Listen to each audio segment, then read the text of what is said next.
Valiutos kodai bei simboliai Business Central sistemoje. Dabar Business Central sistemoje prie įvairių dokumentų galima pasirinkti, ar atvaizduoti ir kaip atvaizduoti valiutos kodą bei simbolį. Trumpai parodysiu, kaip tai atrodo pačioje Business Central sistemoje. Štai turiu sąrašą dokumentų su sumomis ir prie jų mes nematome nei valiutos kodo, nei simbolio. Dabar ką turiu padaryti, jeigu noriu matyti valiutą arba valiutos kodą?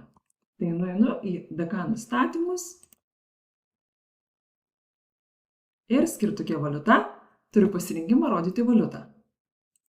Taigi, galiu valiutos niekada nerodyti, galiu rodyti tik užsienio valiutos simbolį arba kodą, arba vietinės ir užsienio valiutos simbolį arba kodą. Pasirinksiu vieną iš jų. Taip pat galiu nusirodyti valiutos simbolio vietą.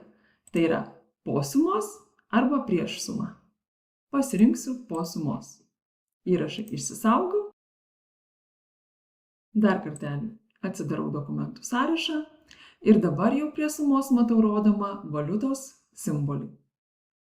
Taigi jūsų patogumui dabar galite nusistatyti, kaip ir kur rodyti valiutos kodą ar simbolį.